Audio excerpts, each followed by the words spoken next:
छापल्याप्रमाणे अध्यक्ष महोदय, अतिशय महत्त्वाच्या अशा पुणे आणि परिसरातील वाहतुकीच्या आणि वाहतूक कोंडी संदर्भातला हा विषय आहे। याच्यामध्ये जे उत्तर देण्यात आलेलं आहे ते अतिशय सकारात्मक उत्तर दिलं, त्याबद्दल माननीय मंत्री महोदयांचं मी आभार मानतो।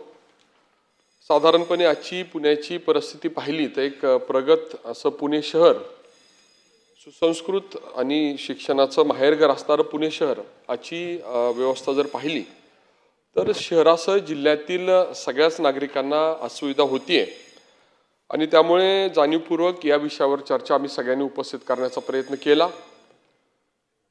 प्रगती जशी झाली तशी आपण वाहतुकीच्या बाबतीमध्ये अधोगतीकडे गेलो आणि जगातील काही वाहतूक कोंडी असणाऱ्या शहरापैकी एक असणारं पुणे शहर अशी नको असणारी ओळख या कालावधीमध्ये प्रगती होत असताना निर्माण झाली। मी धन्यवाद यासाठी दिले की या शहरासंदर्भातील दोन वेगळे प्रश्न आहेत। शहराच्या अंतर्गत रस्त्यांची आणि वाहतूक कोंडीचा वेगळा विषय आहे आणि शहराबाहेर शहराला जोडणारे वेगळे रस्ते आहे त्याचा वेगळा विषय आहे। तर पहिल्यांदा जो शहराच्या बाहेरचं नियोजन अतिशय चांगल्या प्रकारे महायुती शासनाने केलं, मग ते 2019 पूर्वी झालेली प्रक्रिया असेल किंवा पुन्हा एकदा महायुती शासन 2022ला आल्यानंतर पुन्हा या प्रकल्पाला गती देण्याचा प्रयत्न केलेला असेल आणि त्यामुळे आपण जे काही हडपसर ते यवत पुण्यापासून शिरूरपर्यंत हे जे उन्नत मार्ग आहे आणि रिंग रोड या संदर्भामध्ये उत्तरामध्ये जे दिलेलं आहे की रिंग रोडची साधारणपणे 3 वर्षांमध्ये पूर्ण करण्याचा प्रयत्न केला जाईल आणि दोन्ही उन्नत मार्ग म्हणजे यवत पासून हडपसरपर्यंतचा आणि शिरूरपासून पुण्यापर्यंतचा आणि त्याचबरोबर छत्रपती संभाजीनगर पासून पुण्यापर्यंतचा हे तीनही जे मार्ग आहेत हे साधारणपणे 4 वर्षांमध्ये पूर्ण करण्याचा प्रयत्न केला जाईल। हे जरी झालं तरी आज ना उद्या लोक अपेक्षेवर आहे की वाहतूक कोंडीतून आपण बाहेर पडू आणि शहराबाहेरचं हे नियोजन झालं तरी काही प्रमाणामध्ये वाहतूक कोंडीच्या संदर्भामध्ये आम्हाला दिलासा मिळेल। प्रकल्पाची किंमत जरी वाढली असली तरी त्याच्यामध्ये बराच कालावधी गेला तर मला आपण जे उत्तर दिलेलं आहे त्या कालावधीमध्ये हे प्रकल्प पूर्ण करण्यासाठी आपण काही व्यवस्था त्या ठिकाणी निर्माण करणार का? कारण की हे MSRDC असे वेगवेगळे सगळे प्रकल्प आहेत, याचा समन्वय कुणीतरी करण्याची आवश्यकता आहे। वेगवेगळ्या कायदेशीर अडचणी येत असतात, त्यामुळे त्याच्यामध्ये काही केंद्रीय यंत्रणा जी याच्यामध्ये हा सगळ्या प्रकल्पांचा समन्वय करण्यासाठी तयार केली जाईल का? आणि त्या संदर्भामध्ये आम्हाला प्रचंड नागरिकांकडून प्रश्न येतात की वाहतूक कोंडी कधी दूर होणार। दर महिन्याला एक बैठक घेऊन या संदर्भातली त्या भागातील लोकप्रतिनिधींना या संदर्भात अवगत केलं जाईल का, हा माझा पहिला प्रश्न आहे। दुसरा प्रश्न माझा आहे की वाहतुकीच्या संदर्भातले शहराबाहेरचे जे जोडणारे रस्ते आहेत या संदर्भात सुद्धा अजून काही त्रुटी आहेत, त्या दूर करण्यासाठी आपण काही त्याच्यामध्ये मागे माझ्या एका प्रश्नाच्या उत्तरामध्ये राज्यमंत्री महोदयांनी त्याच्यामध्ये आम्ही काही विशेषज्ञ नेमू आणि हे जे काही बॉटलनेक्स आहेत हे काढण्याचा प्रयत्न करू असं सांगितलं होतं। त्यासाठी काही विशेष व्यवस्था तुम्ही तयार करणार का, हा माझा दुसरा प्रश्न आहे। आणि तिसरा प्रश्न, सगळ्यात महत्त्वाची जी वाहतूक कोंडी शहरामध्ये होतीये त्या ठिकाणी रस्त्यांची दुरावस्था काही भागामध्ये आहे, काही ठिकाणी अतिक्रमणं झालेली आहेत। स्मार्ट सिटीच्या अंतर्गत केलेली जर काही कामं पाहिली तर ही स्मार्ट सिटी करताना वाहतूक कोंडी कमी करण्याचा प्रयत्न झालाय का वाढवण्याचा प्रयत्न झाला हे आमच्यासारख्याला समजत नाही। कारण की रस्त्याची रुंदी कमी केली गेली आणि फुटपाथ स्मार्ट केले गेले। फुटपाथ स्मार्ट करायला काहीच हरकत नाही, परंतु वाहतुकीची व्यवस्था ही चांगली करण्यासंदर्भामधले कुठल्याही उपाययोजना स्मार्ट सिटीमध्ये किंवा इतर जे काही उपाययोजना केल्या त्याच्यामध्ये दिलेल्या आम्हाला पाहायला मिळत नाही। त्यामुळे तातडीनं पुणे शहरातील सगळी वाहतूक कोंडी, आज आणीबाणीची परिस्थिती आहे, जसं कोरोनामध्ये आणीबाणीची परिस्थिती होती, आपण थोडे नियम बाजूला ठेवून सगळ्या व्यवस्था निर्माण केल्या। आज लोकांची प्रचंड अपेक्षा आपल्या शासनाकडून आहे की या वाहतूक कोंडी संदर्भामध्ये काही उपाययोजना तातडीनं होणं आवश्यक आहे। वन वे सारख्या सुविधा असतील, ट्रॅफिक पोलिसांची संख्या मुंबईची आणि पुण्याची तुलना केली तर पुण्यामध्ये खूप कमी आहे, म्हणजे 20% मुंबईच्या तुलनेने ट्रॅफिक पोलीस आहे। आणि आज प्रश्नच विचारतो साहेब, आता सकाळी 9:30 येऊन आम्ही इथं उपस्थित राहतो, तुम्ही एवढी गडबड करणं योग्य नाही। आम्ही आता 3ऱ्या टर्मच्या विधानसभा सदस्य आहोत, इथे लोक भाषण करतात, प्रश्न विचारत नाही, तेव्हा तुम्ही बोलत नाही। मी प्रत्येक पुण्या संदर्भातला अतिशय महत्त्वाचा प्रश्न विचारतोय लोकांचं या विषयाकडे लक्ष आहे, त्यामुळे तुम्ही कृपा करून, आम्ही सकाळी 9:30ला या ठिकाणी येऊन बसलोय, कृपा करून गडबड करू नका. आता 5 मिनिटं झाले, आपण प्रश्न विचारला, उत्तर घ्या ना. तुम्ही मला बसायला सांगा, मी बसतो. उत्तर घ्या. उत्तर देऊ नका तुम्ही, तुमचं पुढचा प्रश्न उत्तर घ्या ना.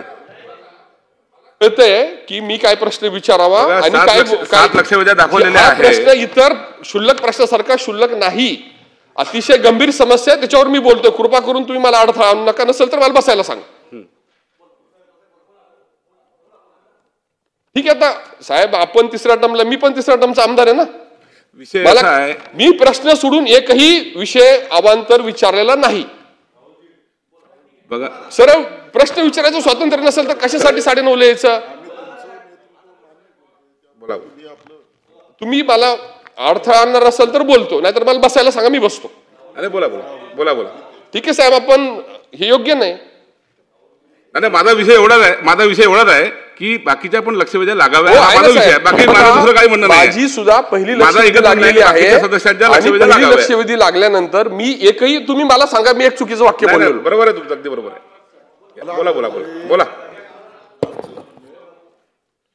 त्याच्यामुळे आता या संदर्भामध्ये ज्या काही उपाययोजना आपण करण्यासंदर्भामध्ये एक जिल्हाधिकारी असेल, आयुक्त असेल किंवा शासन योग्य ठरवेल ती व्यवस्था असेल, ती करून या संदर्भामध्ये दर आठवड्याला पुण्याच्या ट्रॅफिकचा आढावा घेतला नाही आणि केलेल्या नियोजनाचं आपण जर प्रगती तपासली नाही तर प्रचंड मोठं संकट त्या सगळ्या परिसरावर आहे. आज आपण 4-4 FSI देतोय आणि त्या ठिकाणी जे काही लोकसंख्या त्या परिसरामध्ये राहणाऱ्यांची वाढणार आहे, त्यांचं काय होणार आहे याची चिंता आमच्यासारख्या लोकप्रतिनिधींना आहे. त्यामुळे फक्त आजपर्यंतच नाही तर अजून 10 वर्षानंतर पुणे काय असेल त्याचा विचार करून याचं इंटिग्रेटेड प्लॅनिंग आपण करणार का, हा माझा तिसरा प्रश्न आहे. मंत्री महोदय. अध्यक्ष महोदय, सन्माननीय सदस्य राहुल कुल साहेबांनी पुण्याच्या जो काही वाढती शहराचं जे काही ट्रॅफिक कंजस्टेड आहे त्या दृष्टिकोनातनं अतिशय पोटतिडकीने या ठिकाणी मुद्दा ठेवलेला आहे. आणि साधारणपणे पुण्याचे बाहेरचे रस्ते आणि शहराच्या अंतर्गत रस्ते अशा 2 मुद्द्यांवर त्यांनी या ठिकाणी मुद्दे उपस्थित केलेले आहेत. कुलसाहेब, मी आपल्याला सांगू इच्छितो की महाराष्ट्राचे जे काही प्रमुख मोठे प्रकल्प आहेत त्याच्यामध्ये त्याचं जे काही मॉनिटरिंग युनिट आहे यामध्ये माननीय मुख्यमंत्री महोदय, माननीय उपमुख्यमंत्री महोदय दर महिन्याला या संदर्भातला आढावा घेत असतात आणि त्याच्यामध्ये पुण्याच्या रिंग रोडचा सुद्धा समावेश त्या ठिकाणी आहे. आणि म्हणून हे मोठे प्रकल्प जर काही किरकोळ अडीअडचण असेल तर त्या बैठकीमध्ये ती सोडवली जाते आणि लवकरात लवकर हे प्रकल्प कसे मार्गी लागतील त्या दृष्टिकोनातून ते काम त्या ठिकाणी केलं जाते. जिथपर्यंत पुणे रिंग रोडचा विषय आहे तर मला वाटतं की प्रकल्पाची लांबी 168 किलोमीटर आहे आणि तुम्ही तर या ठिकाणी समाधान व्यक्त केलेलंच आहे. तर सर्व 9 पॅकेजेसचं कार्यारंभ आदेश देऊन त्या ठिकाणी कामं सुद्धा झालेली आहेत आणि 9 ते 10% काम त्या ठिकाणी प्रगतीपथावर आहे. आणि या कामांचं जे काही नियोजन करण्यात आले साधारणपणे डिसेंबर 2027 पर्यंत या रिंग रोडचं काम पूर्ण होणं त्या ठिकाणी अपेक्षित आहे.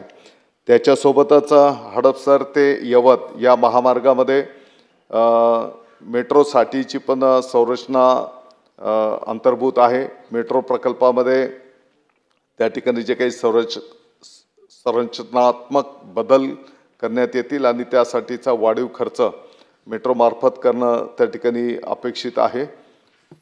त्याच्यासोबतच पुणे ते शिरूर हा 54.2 किलोमीटर लांबीचा हा उन्नत मार्ग जो आहे त्याची निविदा आता स्वीकृतीची अंतिम तारीख 24/7 आहे. हडपसर ते यवत या 31 किलोमीटर लांबीच्या उन्नत रस्ता आणि 6.5 किलोमीटर लांबीचा रस्ता याची निविदा स्वीकृत करण्याची अंतिम तारीख 20/8 आहे. आणि त्याच्यासोबतच शिरूर ते छत्रपती संभाजीनगर हा 6 पदरी ग्रीनफील्ड महामार्ग त्याचा DPR आता अंतिम टप्प्यामध्ये आहे. आणि म्हणून या संदर्भामध्ये सर्व लोकप्रतिनिधींना सोबत घेऊन त्यांच्याही काही स्थानिक पातळीवरच्या सूचना असतील, किंबहुना कामांची प्रगती काय आहे हे 3-3 महिन्याच्या इंटरव्हलने त्या ठिकाणी बैठका राज्यमंत्री महोदय, या विभागाचे सन्मान्य उपमुख्यमंत्री महोदय त्या ठिकाणी घेऊन आपल्याला अवगत करतील. एक मिनिट. पुणे आपण चांगलं उत्तर दिलं की या सगळ्या कामाच्या संदर्भात मी फक्त एकच आश्वस्त करा म्हणून विचारले की हे कामं 3 वर्ष आणि 4 वर्ष जो कमिटेड पिरियड आहे ह्याच्यामध्ये तुम्ही पूर्ण करणार का, आणि पुण्याचे एकंदर इंटिग्रेटेड प्लॅनिंग संदर्भात दर महिन्याला दर आठवड्याला रिव्ह्यू बैठका घेऊन त्याला आम्हाला आमंत्रित करणार का. एवढे 2 विषयाचे उत्तर दिलं तर माझा प्रश्न संपेल. ठरलेल्या वेळेमध्ये ही कामं पूर्ण केली जातील, त्या दृष्टिकोनातनं विभाग त्या ठिकाणी प्रयत्नशील असेल आणि दर महिन्याला स्थानिक पातळीवरचे जे काही विषय आहेत या संदर्भामध्ये संबंधित विभागाचे अधिकारी, माननीय राज्यमंत्री महोदय स्थानिक पातळीवरच्या लोकप्रतिनिधींना विश्वासात घेऊन त्या ठिकाणी जी काही वस्तुस्थिती आहे ती त्यांच्यासमोर ठेवली जाईल. अध्यक्ष महोदय, अत्यंत महत्त्वाचा आणि पुण्याच्या दृष्टीनं